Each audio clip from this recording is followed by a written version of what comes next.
বাঁকুড়া জেলা উদ্বাস্তু পুনর্বাসন দপ্তর 11:30 বাজে বেশি। আপনারা একটু ফলো করুন, অফিস শেয়ারগুলো রয়েছে। কেউ আছে, ফ্যান ঘুরছে, সরকারি ফ্যান, লাইট জ্বলছে। টাকা কে দেয়? জনগণ দেয়। দেখতে পাচ্ছেন অফিসের পরিস্থিতি। এটা পৌরবাড়ি, উদ্বাস্তু পুনর্বাসন দপ্তর, বাঁকুড়া জেলা উদ্বাস্তু পুনর্বাসন দপ্তর।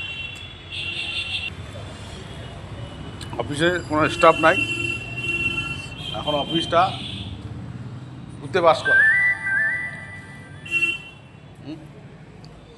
কি বলা যায়? এই দেখুন ফ্যান ঘুরছে। অফিসের ভিতর ঘড়িটা দেখিয়েছিলাম আমি। অত্যন্ত দুঃখের সঙ্গে বলতে হয়, ওপার বাংলার ছিন্নমূল মানুষ যারা, তাদের কথা কেউ কোনোদিন ভাবেনি। আমাদের উদ্বাস্তুদের কিছু নেতা তৈরি করে যখন যে সরকার আসে, তারা ভুল বুঝায়, ভুলভাবে পরিচালনা করে। আর আমরা তো পাবলিক। আজকে এত বড় একটা যেখানে উদ্বাস্তু কমপক্ষে বাঁকুড়া ডিস্ট্রিক্টে 4-5 লাখের মতন হবে।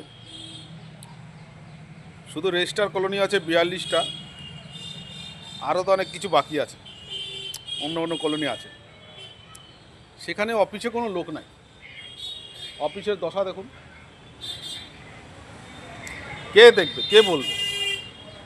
কে বলবে কোন নেতা আছে? এখানে উদ্বাস্তু পুনর্বাসন দপ্তর দেখার জন্য উদ্বাস্তু সেল আছে।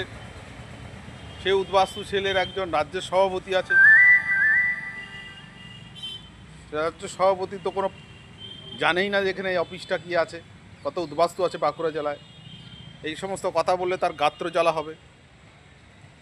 হ্যাঁ, রাজ্যের দায়িত্ব নিয়ে বসে থাকবে যে তার কোনো রেসপন্সিবিলিটি নেই, দায়িত্ব নেই। দায়িত্ব জ্ঞানহীন লোক রেখে লাভ কী? এ তো সরকারের বদনাম হয়। সরকার উদ্বাস্তু সেল তৈরি করে, উদ্বাস্তুদের উন্নয়নের জন্য কমিটি তৈরি করে, উদ্বাস্তুদের স্বার্থে রক্ষার জন্য। এখানে সরকারের কি দায়বদ্ধতা আছে? তারা কোনো রিপোর্ট দেয় না। হ্যাঁ, কৃষ্ণনগর পুতুলের মতন বসে থাকে পদ নিয়ে, কোনো কাজ নেই। আমাকে বারবার আসতে হয়, জঙ্গল ঝোপঝাড়, জঙ্গল সাপ কোপ ভরা। এই অফিস না কি পুরো বাড়ি, অদ্ভুত লাগে। এটা অফিস না অন্য কিছু? দেখুন, এগুলো প্রচার হওয়া দরকার আছে। এখানকার জেলা শাসককেও দেখা উচিত এগুলো। আমি তো এখানে শুনেছি এই স্টাফদের কাছে জেলা শাসক কোনোদিন এইখানে আসেনি। তাহলে কি হবে? উদ্বাস্তুদের ভবিষ্যৎ? ভোটের সময় শুধু রাজনীতি, উদ্বাস্তু মতুয়া, ভোট লাগবে। হ্যাঁ, কোনো কাজ হয় না, দীর্ঘদিন ধরে কাজ হয় না এখানে। আরও নেই, সার্ভার নেই, কেউ নেই। কাকে বলি, কাকে বলবো? উদ্বাস্তু কথা শোনার মতন কেউ নেই। তা উদ্বাস্তু ভাইদের কাছে অনুরোধ, এই আজকে আমি ফেসবুকে এটা দেবো, আপনারা গর্জে উঠুন।